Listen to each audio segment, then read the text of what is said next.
ஒவ்வொரு மாதமும் 3 மில்லியனுக்கும் அதிகமான பார்வையாளர்களை சென்று சேரும் எங்களது 3 சேனலிலும் உங்கள் நிறுவனத்தை விளம்பரப்படுத்த வேண்டுமா? கீழே உள்ள எண்ணை தொடர்பு கொள்ளுங்கள். கலைஞர் அப்படின்னு சொன்ன உடனே உங்களுக்கு டக்குன்னு என்னெல்லாம் ஞாபகம் வரும்? கலைஞர்னு சொன்னோடனே அவருடைய ரொம்ப ஃபோர்ஸான ஒரு ஸ்பீச் அது ஞாபகத்துக்கு வரும். ரெண்டாவது அவருடைய நெறியான செயல்பாடுகள். எப்பொழுதுமே அவருக்கான ஒரு நேரத்தை மெயின்டைன் பண்ணுவார்னு வச்சுக்கோங்களேன். ஒரு நாளைக்கு கிட்டத்தட்ட ஒரு 4 மணி நேரத்துக்கு மேலே அவர் தூங்க மாட்டார். 12லேருந்து 4 மணிக்கு தான் தூங்குவார். 4 மணிக்கு எழுந்திரிப்பார். 4 மணிக்கு எழுந்திரிச்சிட்டு அப்புறம் அறிவாலயத்தில் வாக்கிங் வருவார். வாக்கிங் காலையிலே எழுந்தோடனே எழுத்து படிக்க ஆரம்பிச்சிடுவார். முரசொலிக்கு எழுதுவார். அதுக்கப்புறம் கடிதங்கள்லாம் எடுத்து படிப்பார், பதில் போடுவார். இவ்வளோ விஷயம் பண்ணிட்டு மறுபடியும் இங்கே சிஎம் என்னவா சிஎம்மாக இருந்து என்னென்ன செய்யணுமோ அந்த வேலைகளை தொடருவார். ரெண்டாவது காலையிலே உணவும் ரொம்ப கட்டுப்பாடோடு இருப்பார். காலையில் இருந்தானா அந்த ஒரு 2 இட்லினா 2 இட்லி தான். அந்த 2 இட்லி ஒரு 3 வகையான சட்னி வச்சு சாப்பிடுவார். மத்தியானம் ஆனோன்னா கரெக்டாக நேரத்துக்கு சாப்பிடுவார். மறுபடியும் ஒரு இன்பிட்வீனில் அவருடைய சாப்பாடு இளநீர் குடிப்பார், மோர் குடிப்பார். இதெல்லாம் நான் அவரை பற்றி தெரிஞ்சுக்கிட்ட ஒரு விஷயம். அதாவது என்னென்னா, இது எதுக்குன்னா எதுக்கு இதை சொல்கிறேன், என்னப்பா கலைஞர்கிட்ட எவ்வளோ ஹைலைட்ஸ் இருக்குது இதை சொல்கிறியாப்பா அப்படின்னா, இதெல்லாம் இருக்கும்போது தான் ஒரு மனுஷனால் ஒரு செல்ஃப் டிசிப்ளினோட மற்ற விஷயங்களை செய்ய முடியும். ஓகே, இது தனிப்பட்ட பர்சனலான ஓகே அவர் செயல்பட்டுருக்காரு. அரசியலில் கலைஞர் அப்படின்னா என்ன? அரசியலில் கலைஞர்னா பல பேருக்கு அது நோட் பண்ணியிருப்பாங்கன்னு தெரியல. நான் ரொம்ப வருஷத்துக்கு முன்னாடி சில விஷயங்கள் நோட் பண்ணேன். அவருடைய பாடி லாங்குவேஜ் இன் அரசியல் எனக்கு ரொம்ப பிடிக்கும். ஃபார் எக்ஸாம்பிள் யார் கூட்டணி கட்சிக்கு வராங்க, ஒரு தடவை ஒரு எலெக்ஷன் நடக்குது. அந்த எலெக்ஷன் நடக்கும்பொழுது இப்போ இருக்கக்கூடிய ஒரு வயது முதிர்ந்தவர், அது யாருன்னு நான் குறிப்பிட விரும்பலை, அவங்க கூட்டணிக்கு வராங்க. அவங்க தான் கூட்டணிக்கு வராங்க. ஸோ அந்த கூட்டணி எப்படின்னா அவங்களுக்கு முக்கியம், நாம் திமுகவோட கூட்டணி வைக்கணும் அப்படிங்கிறது. அப்போ கூட்டணிக்கு கை கொடுக்குறாங்க. இப்போ கை கொடுக்கும்போது எப்படி கொடுப்பாருன்னா, இப்படி அவங்க கை கொடுக்குறாங்க அப்படின்னா, இப்படி கை கொடுக்குறாருன்னா இப்படி கை இப்படி நீட்டுவார். அவங்க தான் கை இப்படி இறுக்கமாக பிடிப்பாங்க. இது பேர் பாடி லாங்குவேஜ்னு பேர். கை இறுக்கமாக பிடிப்பாங்க. இவர் பிடிக்க மாட்டார். ஓகே அப்படின்னு. ஏன்னா அதிலே தெரிஞ்சிடும், நீ என்னை நாடி வருகிறாயா, நான் உன்னை நாடி வருகிறேன். நான் இந்த பாடி லாங்குவேஜ் நிறைய பேர் பார்த்துருக்க மாட்டாங்க. அது அவ்வளோ க்ளோஸாக சில சமயத்தில் வாட்ச் பண்ணியிருக்க மாட்டாங்க. பட் நான் சில போஸ்டர்ஸில் சில வீடியோஸில் அதெல்லாம் பார்த்தேன். அதெல்லாம் பார்க்கும்போது என்னென்னா, அந்த மெஜஸ்டிக் தாட் ஆஃப் கலைஞர் எப்படி இருக்கணும், நம்ம எப்படி தேர்ந்தெடுக்கணும், எப்படி இருக்கணும். அதே மாதிரி எனக்கு ரொம்ப பிடிச்சது என்னென்னா, என்னை யாரும் அடிக்க முடியாது, நான் திருப்பி அடித்தா யாரும் தாங்க மாட்டீங்க அப்படின்னு வரல. அந்த ஒரு டயலாக் ரொம்ப பிடிக்கும். அது வாய்ஸ்லேயே சொல்லு, என்னை யாரும் அடிக்க முடியாது, நான் திருப்பி அடித்தா நீங்கள் தாங்க மாட்டீங்க. ஏன்னா அதெல்லாம் ஆக்சுவலாக கலைஞர் அவர்கிட்ட நான் ரொம்ப ரசித்த சில விஷயம், போல்டான சில ஸ்டெப்ஸு. எந்த இது எடுத்தாலும் சரி, அவருடைய எந்த பேச்சிலையுமே எந்த மேடையிலையுமே ஒரு ஒளிவு மறைவு இல்லாத ஒரு ஸ்பீச் ஒன்று. மனோரமா ஆட்சியை வச்சுட்டு, நான் அதான் சொல்லுவேன், மனோரமா ஆட்சியை வச்சுக்கிட்டு இந்த விஷயத்தை சொல்லாமான்னு தெரில இப்போ, பட் இருந்தாலும் தயாளம்மாளும் ராசாத்தி அம்மாளும் உட்காந்துருக்குறாங்க. அப்போ அவர் சொல்கிறாரு, அந்த பழைய நடந்த கதையை சொல்கிறாரு. நான் ஒரு நாள் உடல்நிலை சரியில்லாத போது ஹாஸ்பிட்டலில் அட்மிட் ஆகிருந்தேன். அப்போது தயாளம்மாள் பக்கத்தில் இருந்து அழுதுட்டு இருந்தாங்க. திடீர்னு ஒரு அம்மா தலைவரி குலமாக அழுதுட்டு இருந்தாங்க. ராசாத்தி அம்மாள் அழுதாங்க. அழுதப்போ மனோரமாட கேட்டாங்களாம், யாருமா அந்த அம்மா அப்படி அழுகுறாங்களே, ஊருக்கே தெரிந்தது உங்களுக்கு தெரியாதா என்று போட்டு உடைத்து விட்டார் மனோரமாண்டார். 2 பேரும் ஆப்போசிட்டில் உட்காந்துருக்காங்க. ஓகே, இப்போ இதை பற்றி நான் சொல்லும்போது என்ன நினைக்கிறேன் அப்படின்னா, I think he is a king. ஒரு ராஜாவால் மட்டும்தான் வெளிப்படையாக சில விஷயத்தை சொல்ல முடியும். மக்கள்கிட்ட மறைக்காமல் சொல்கிறதுன்னு ஒன்று இருக்குல்ல, அதுதான் அந்த கிங்.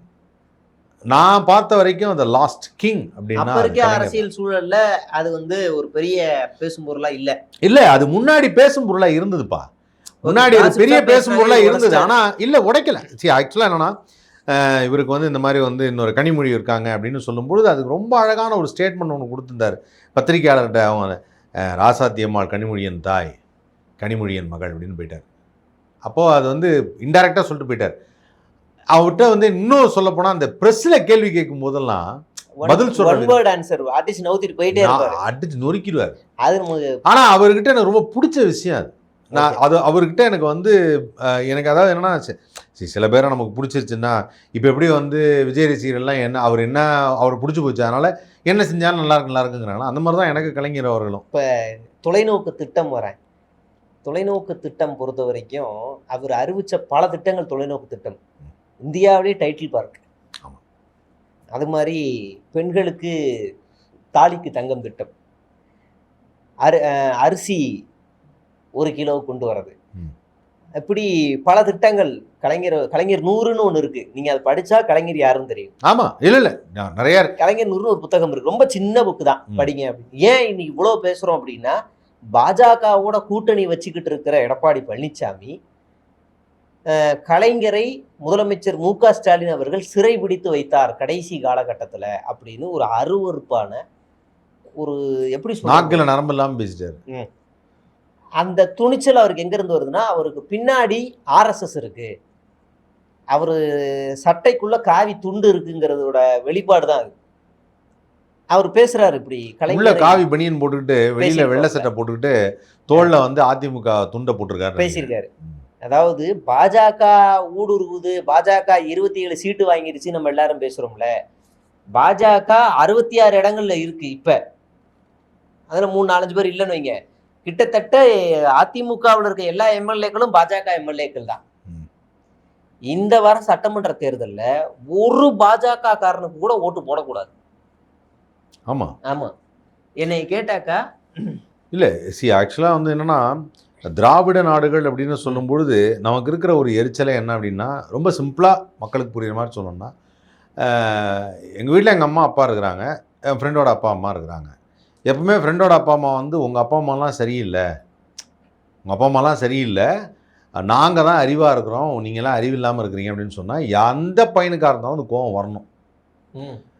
அறிவாக இருக்காங்களோ அறிவு இல்லையோ, அழகாக இருக்காங்களோ அழகு இல்லையோ, அவங்க ஏன் அப்பா அம்மா. அது மாதிரி இது என் நாடு, தமிழ்நாடுங்கிறதும் தமிழ் மொழிங்கிறதும் என்னுடைய உரிமை, என் ரத்தத்தில் கலந்தது. அதை எதிர்த்து யார் பேசினாலும் எனக்கு பிடிக்காது. எனக்கு வந்து அதில் வந்து சுத்தமாக உடன்பாடே கிடையாது. நான் வந்து வெளிநாட்டுக்கு போகிறேன், வெளிநாட்டில் போய் ஆங்கிலம் பேசுகிறேன், இல்லை ஹிந்தி போய் பாம்பேயில் உட்காந்து பேசுகிறேன், அது வேறு விஷயம். ஆனால் என் நாட்டுக்கு வந்து இது நீ பேசாத, நீ இதைத்தான் பண்ணணும் அப்படின்னு சொல்லுது. நான் வந்து சமீபத்தில் ஒரு தேட்டரில் உட்காந்துருக்கேன். தேட்டரில் உட்காரும்போது அதில் ஒரு ஹிந்தி ஆட் வருது. ஏதோ ஒரு முக்கியமான விஷயத்தை பற்றி ஒரு ஹிந்தி ஆட் போடுறாங்க. கேட்டால் அது வந்து ஆல் இண்டியா லெவலில் போட சொன்னாங்க சார் அப்படின்னாங்க. பட் ஆல் இண்டியா லெவலில் போடுங்க, தமிழ்நாட்டில் போடும்போது தமிழ் மக்களுக்கு புரியணும்ல. அதில் என்ன அப்புறம் அந்த ஆட் எதுக்கு போடுறீங்க? 5 நிமிஷம் வேஸ்ட்டு, எதுக்கு அதை போடுறீங்க? யாருக்கும் புரியாதுல்ல. அது எப்படி நீ என்கிட்ட திணிக்கிற? அப்படி கற்றுக்க, அது என்னன்னு தெரிஞ்சுக்க. அதாவது என்னென்னா, அந்த ஆடை பொறுத்த வரைக்கும் என்ன சொல்கிறான்னா, ஏதோ ஒரு முக்கியமான ஒரு கவர்மெண்ட் இருக்கக்கூடிய ஏதோ ஒரு விஷயத்தை பற்றி பேசுகிறாங்க. இதுக்கு இப்படி ஒரு ஃபெசிலிட்டி இருக்குது அப்படின்னு சொல்லி ஒரு விஷயத்தை பேசுகிறாங்க. அப்படி பேசுகிறத ஏன் தமிழில் சொன்னால் எங்களுக்கும் புரியல. அது என்ன அரசாங்கத்துக்கும் பண்ண மாட்டாங்க, பண்ண மாட்டாங்க, மக்களுக்கும் தானே பண்ண மாட்டாங்க. நமக்கு இன்னும் அவங்க நல்லா கேட்டுக்கங்க, ஆளுகின்ற மத்திய அரசாங்கம் வந்து தமிழ்நாட்டை ஒரு பொருட்டாவே மதிக்கலைங்கிறது தான் இதுலேருந்து நமக்கு தெரிஞ்ச ஒரு விஷயம். அவங்கள பொறுத்த வரைக்கும் தமிழ்நாடு வேறு நாடு தான். நமக்கெல்லாம் வந்து எதுவும் சேரணுங்கிறலாம் அவங்க யோசிக்கவே இல்லை. அதனால் வந்து அதில் அதை எதிர்க்கிறது அப்படிங்கிறப்போ அதை யார் எதிர்க்கிறாங்களோ அவங்கள எனக்கு ரொம்ப பிடிக்கும். அதை திராவிட முன்னேற்ற கழகம் வந்து எதிர்க்கிறாங்க அப்படிங்கிறது அவங்கள வந்து எனக்கு ரொம்ப பிடிக்கும். அவ்வளோதான். ஆமாம். இப்போ அவர் நம்ம உண்மையிலேயே பேசுவோமே, யார் சிறை பிடிக்கப்பட்டார்? கலைஞர் தன்னுடைய கடைசி காலகட்டத்தில் அவர் மருத்துவமனை, காவேரி மருத்துவமனையில் இருக்கும்போது தினம் தினம் அவருக்கு என்ன ட்ரீட்மெண்ட் கொடுத்தாங்கன்னு ரிப்போர்ட் எல்லாமே வெளியே வந்துக்கிட்டே இருக்கும். ஒரே ஒரு வார்த்தை, தொண்டர்கள் வெளியில லட்சக்கணக்கான தொண்டர்கள் வெளியே காத்து இருக்காங்க. முதலமைச்சர் மு.க. ஸ்டாலின் அப்ப எதிர்கட்சியா இருக்காரு. அவரோட வாயிலிருந்து வெளியில வந்து கலைஞர் தேறிவிட்டார், கலைஞர் உடல்நிலையில் மாற்றம் ஏற்பட்டுள்ளது, அவர் முன்னேறி வந்து கொண்டிருக்கிறார், இப்படின்னு ஏதாவது ஒரு வார்த்தை வந்துடாதா அப்படி எதிர்பார்த்தாங்க. இது ஜெயலலிதாவுக்கும் எதிர்பார்த்தாங்க. ஜெயலலிதாவும் சாதாரண ஆள் இல்லை, ஒரு ஆளுமை மிக்க ஆளு. அவங்களுக்கும் அந்த தொண்டர்கள் எதிர்பார்த்தாங்க. ஆனா 2 பேரோட வேரியேஷன் என்ன அப்படின்னா, ஜெயலலிதா கடைசி வரைக்கும் உள்ள என்ன நடந்துச்சுன்னு இன்னைக்கு வரைக்கும் மர்மமா இருக்கு. உலகத்திலேயே அப்போலோ ஹாஸ்பிட்டல்ல மட்டும்தான் இட்லி அவ்வளோ ரேட்டு, இப்போ எல்லாம் மர்மம். அதுக்கப்புறம் 1 மாசம் கூவத்தூர் ரெசார்ட்ல யார் சிறைபிடிக்கப்பட்டா? அப்போ ஒரு கேள்வி வருது. உங்களை சிஎம் ஆகினவங்களே தூக்கி காலவாரி தூக்கி போடுறீங்க. உங்க ஆட்சியை காப்பாற்றி வச்ச தனபாலுக்கு சீட்டு கொடுக்காம நம்பிக்கை துரோகம் பண்றீங்க. உங்களை விட ஒரு பாஜக என்ன பண்ணுமோ அதான் இங்க பண்றீங்க. அப்ப இவர் பாஜகவும் ஒண்ணுதான், ஒரு கிளை செயலாளர், பாஜகவோட கிளை செயலாளர் தான் எடப்பாடி பழனிசாமின்றது முதலமைச்சர் சொன்னதுதான். இப்படி ஒரு அருவருப்பான ஸ்டேட்மெண்ட்டை கொடுத்துட்டு போற அளவுக்கு முன்னேறி இருக்காங்க. இந்த தமிழ்நாட்டுல இந்த தேர்தல்ல அதிமுகவை காப்பாற்றணும்னு எத்தனையோ தொண்டர்கள் நினைக்கிறாங்க. அவங்க வந்து ரத்தத்தின் ரத்தங்கள்னு சொல்லுவாங்க, இவங்க உடன்பிறப்புகள்னு சொல்லுவாங்க, ராராக்கள்னு சொல்லுவாங்க. அந்த ஒரு ரத்தத்தின் ரத்தங்கள்லாம் ஒரு முடிவெடுங்க. உங்க கூட்டணி கட்சிகள்ல பாமகவோ இல்ல அதிமுகவை தாண்டி பாஜகவோ இல்ல மற்ற ஜான் பாண்டியன் அது இதுன்னு சின்ன சின்ன கட்சி இருக்குல்ல, அவங்களுக்கெல்லாம் உங்க தொகுதியில் என்ன ஓட்டு போடாதீங்க, போய் திமுக போட்டுருங்க. பாஜகவுக்கும் பாமக ஓட்டு போடாதீங்க, அதிமுக ஓட்டு போடுங்க. இல்ல ஆக்சுவலா என்னன்னா அதிமுக காரவங்க வந்து ஓட்டு போடுறதுங்கிறது அவங்க கட்சி தனியா இருக்கும்போது கூட நான் அதை ஏத்துப்பேன். அவங்க எனக்கு பாஜகவோட சேர்ந்ததுங்கிறது எனக்கு அதுல உடன்பாடு இல்லை. இப்ப எனக்கு ஏன் உடன்பாடு இல்லைங்கிறதுக்கு உங்களுக்கு சொல்லிட்டேன். ரெண்டாவது ஒரு விஷயம் என்னன்னா, இதே ஜல்லிக்கட்டு போராட்டம் வந்தப்பையும் அதிமுக ஆட்சி தான். அன்னைக்கு மக்கள் எல்லாம் ஒன்று சேரலைன்னா அதுக்கு தீர்வு கிடைச்சிருக்காரு. அதையும் ஆதரிச்சு இவங்க இதே அதிமுக தானே இது பண்ணாங்க. ஜல்லிக்கட்டை நிறுத்தலாம்னு சொன்னோன்னா இவங்க தான் நிறுத்தினாங்க. அதுக்கப்புறம் மக்கள்லாம் போராடி தானே அதை மீட்டு கொண்டு வந்தாங்க. மெரினாவில் நடக்கக்கூடிய அந்த இது வந்து கிட்டத்தட்ட மெரினா புரட்சிங்கிறது சாதாரணமான விஷயம் கிடையாது. அவ்வளோ பேர் மக்கள் ஒன்று சேர்ந்துட்டாங்களா அப்படின்னு சொல்லி அதுக்கப்புறம் சரி ஓகே இதுக்கு ஓகே சொல்லிடலான்னு சொன்னாங்க. அது மாதிரி வந்து எந்த ஒரு விஷயமே வந்து நடந்த ரொம்ப தமிழ்நாட்டுக்கு ரொம்ப அவமானத்தை தேடி தரக்கூடிய கேவலமான விஷயங்கள் எல்லாமே அப்போ தான் நடந்திருக்கு. அவங்க ஆட்சியில் தான் நடந்திருக்கு. ஜெயலலிதா படுத்த படுக்கையாக இருக்கும்போது தான் நீட்டுக்கு இவங்க வந்து கையெழுத்து போடுறது. பல திட்டங்களுக்கு கம்பளம் விரிச்சது இவர் தான், எடப்பாடி பழனிசாமி தான். சிஏஏ என்ஆர்சிக்கு கம்பளம் விரிச்சது. வேளாண் திருத்த மசோதா சட்டத்துல எந்த கெட்டதும் இல்லை, அதுக்கு ஆதரவு தெரிவிப்புன்னு சொன்னது எடப்பாடி பழனிசாமி. ஏன் இவ்வளவு வரலாறு போக வேணாம். இப்ப திருப்பரங்குன்ற விவகாரத்துல நீதிமன்ற உத்தரவை ஏத்துக்கோங்க அப்படின்னு சொல்ற அளவுக்கு எடப்பாடி பழனிசாமி வந்திருக்காருன்னா, உங்க கட்சிய அமித்ஷா திமுகன்னு மாத்திருங்க, அண்ணா திமுகன்னு வைக்காதீங்க. அண்ணாவுக்கு செய்யற ஒரு மிகப்பெரிய துரோகம் இது. திராவிட முன்னேற்ற கழகம் அவ்வளவுதான், அமித்ஷா திமுகன்னு மாத்திருங்க. மாத்திருவாங்கன்னு நினைக்கிறேன். அவங்க ஆக்சுவலா வந்து மாத்திருப்பாங்க. எம்ஜிஆர் மாத்தினா நமக்கு தாங்க புரிஞ்சுக்கல. இன்னொன்னு சொல்ல போனா நிறைய பேர் நிறைய கேள்வி கேட்கணும்னா கேட்கலாம். அதிமுகன்னு பேருக்கும்போது அண்ணா திராவிட முன்னேற்ற கழகம் அப்படின்னு வச்சிருக்கிறாங்க. அறிஞர் அண்ணாவுக்கு தெரியவே தெரியாது. அறிஞர் அண்ணா ஒரிஜினலா ஆரம்பிச்ச கட்சி திராவிட முன்னேற்ற கழகம். அறிஞர் அண்ணாவுக்கு தெரியாது. அவர் இறந்த பிறகு பல வருடங்கள் கழித்து இவங்க வந்து ஒரு கட்சி ஆரம்பிக்கிறாங்க, அதிமுகன்னு சொல்லி ஒன்று ஆரம்பிக்கிறாங்க. அதை வந்து அண்ணா திராவிட முன்னேற்ற கழகம்னு சொல்லி ஆரம்பிக்கிறாங்க. எனக்கு தெரிஞ்சு அதான் சொல்லல, அவரே இருந்திருந்தாங்கன்னா கூட இது பெருசாக அனுபவிச்சிருக்க மாட்டார். அதான் எல்லாரும் ஒருத்தருடைய பேரை யூஸ் பண்ணி சில விஷயங்கள் வந்து மாறுதல் கொண்டு வருது, இந்த மாதிரி நாங்கள் பண்ணுறோம், இதை புதுசாக பண்ணுறோம்னு ஒன்று சொல்கிறாங்க.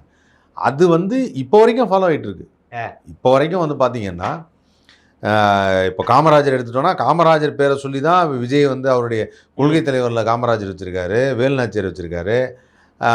ஸோ இந்த மாதிரி வந்து ஒவ்வொருத்தராக வச்சுருக்கும் போது இவங்கெல்லாம் என்ன பண்ணாங்கிறது அவருக்கே தெரியாது.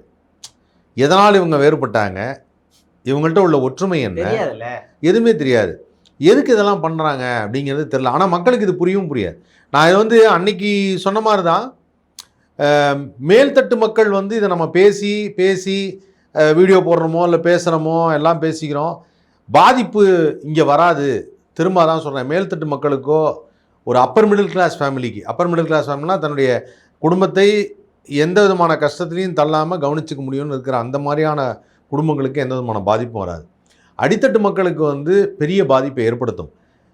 தாவேக்காவை வந்து தற்போது தேர்ந்தெடுக்க வேணான்னு சொல்கிறதுக்கான ரீசன், அவங்களுக்கு அந்த சுய அறிவும் இல்லை, பொது அறிவும் இல்லை, அவங்க சரிவர சிந்திக்கவே இல்லை அப்படிங்கிற காரணம் தான். பிற்காலத்தில் ஒருவேளை அவங்க எல்லாத்தையும் தெரிஞ்சுக்கிட்டு மக்கள் மனசை படிச்சுட்டு மக்களுக்காக நிறைய சேவை செஞ்சுட்டு வந்தாங்கன்னா அப்போ பார்த்துக்கலாம். இல்லை, நான் சீரியஸாக சொல்கிறேன். இது ஜனநாயக நாடு. யாரும் அரசியலுக்கு வர்றதுக்கு உரிமை இருக்குது, எல்லாத்துக்கும் வர்றதுக்கு உரிமை இருக்குது, அவங்க செய்யலாம். ஆனால் என்னை பொறுத்த வரைக்கும் அந்த மாதிரி ஒரு பர்சன்ட்டை ஒப்படைக்கிறது தவறு அப்படின்னு தான் சொல்லுவேன். நமக்குன்னு ஒரு அரசியல் நாகரிகம் இருக்குது, அரசியல் யாருக்கு தெரியும்னு ஒன்று இருக்குது. ஒரு மாவட்டம்னா என்ன, வட்டம்னா என்ன, வார்டுனா என்ன, உறுப்பினர்னா என்னங்கிறது இவ்வளோ இருக்குது. இந்த ஏரியா மக்களுக்கு என்ன செய்யணும்னு இருக்குது, என்ன இந்த இடத்துல பிரச்சனை இருக்குதுன்னு யோசிக்கணும், இவ்வளோ இருக்குது. அதெல்லாம் தெரியாத புரியாத நபர்களை தேர்ந்தெடுக்கிறது அப்படிங்கிறது தவறான விஷயங்கிறது தான் என்னுடைய கருத்து. ஆமாம், அதுதான் உண்மை. அது தாவேக்கா கிட்ட கூட நம்ம போராட முடியும், பேச முடியும், உரையாட முடியும், நாளைக்கு அவங்களை திருத்த முடியும், உள்ளே சேர்க்க முடியும். ஆனால் பாஜகவை அப்படி பண்ண முடியாது. பாஜக பாதி அதிமுகவை முழுங்கிருச்சு, அது ஊடுருவல் தான். ஆமாம், பாதி அதிமுக முழுங்கிருச்சு, மீதி அதிமுகவை காப்பாற்றணும் அப்படின்னா அதை அதிமுகவோட ரத்தத்தின் ரத்தங்கள் முடிவு பண்ணுங்க. உங்க தொகுதியில் அதிமுக நிற்கிதுன்னா ஓட்டு போடுங்க.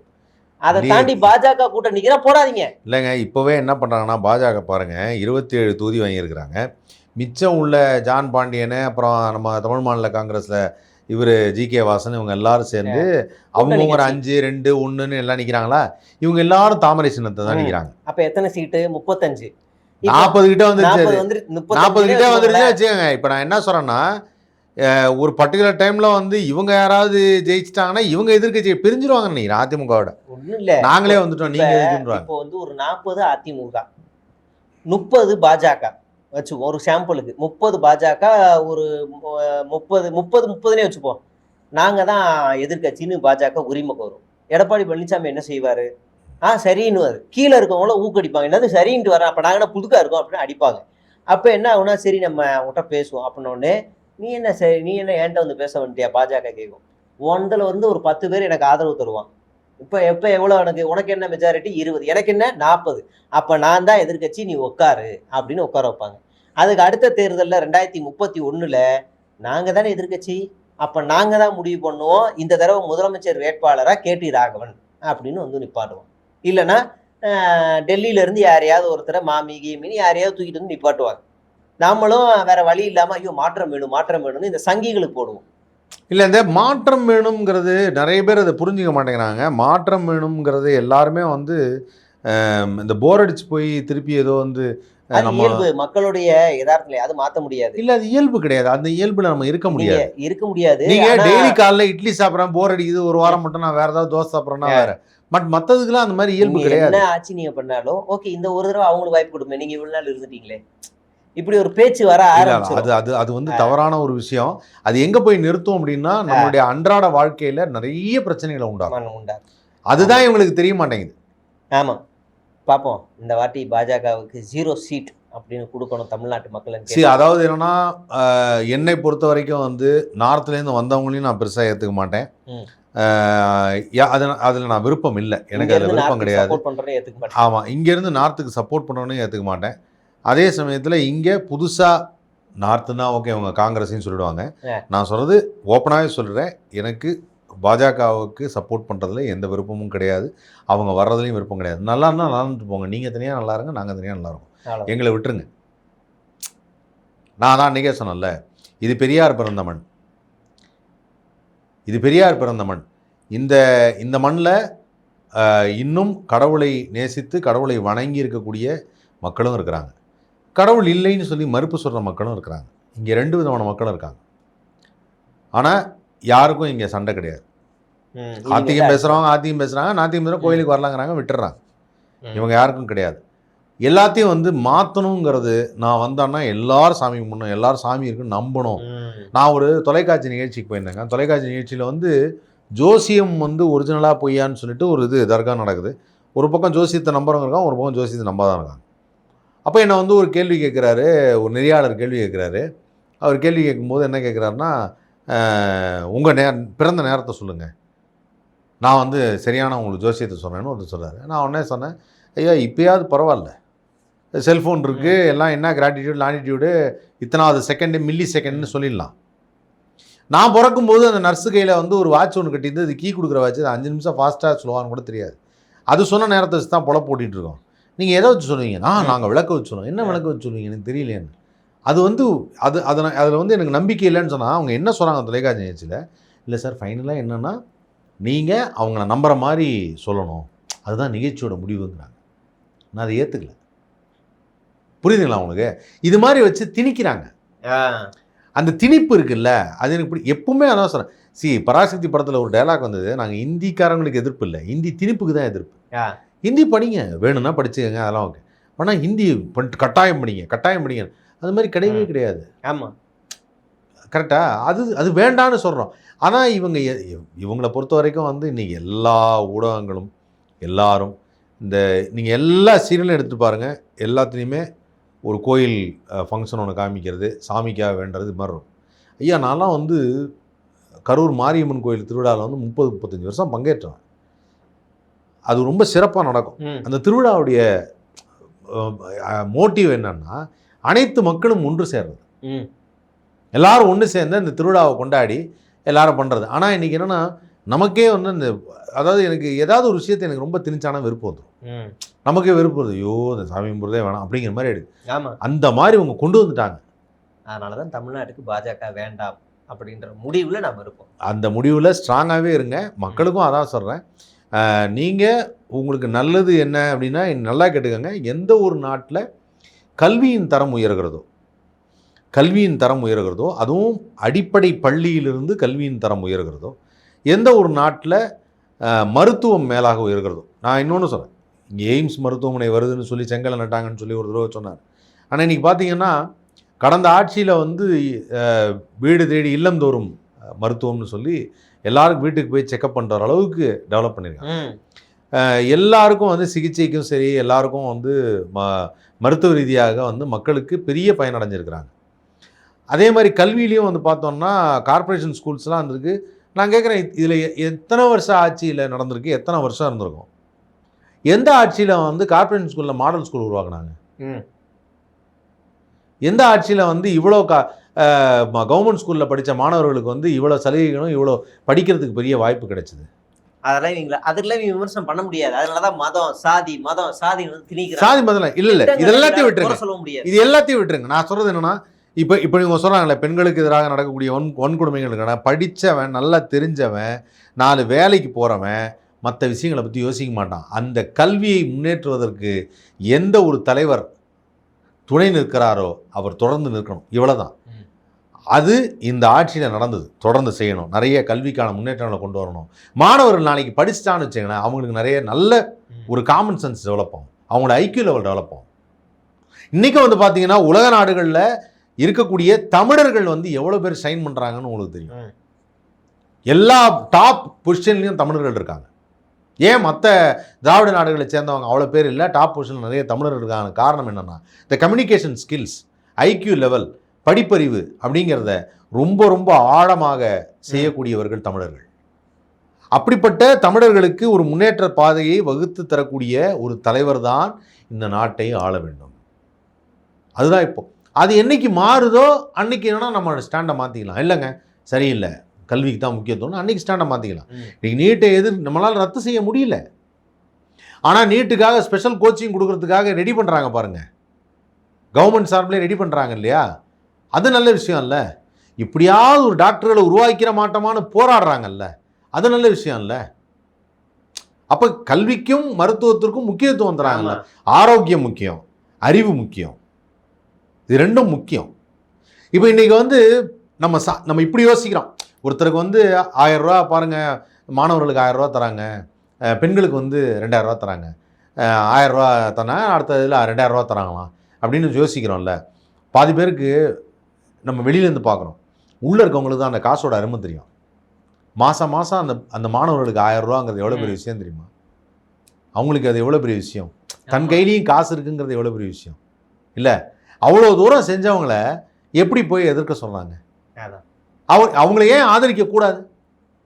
ஆமாம், அதுதான் நம்ம தெளிவுபடுத்தணும். கண்டிப்பாக.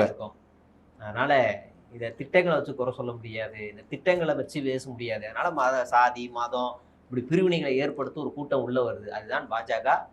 அவங்க வந்து ஏறி வர வண்டி தான் அதிமுக. இது ரெண்டுத்தையும் அடித்து உடைக்கணும் அப்படிங்கிறது தெளிவாக சொல்ல வேண்டியிருக்கு. சரி, நம்ம அடுத்த காணொலியில் இன்னும் தெளிவாக பேசுவோம். நன்றி.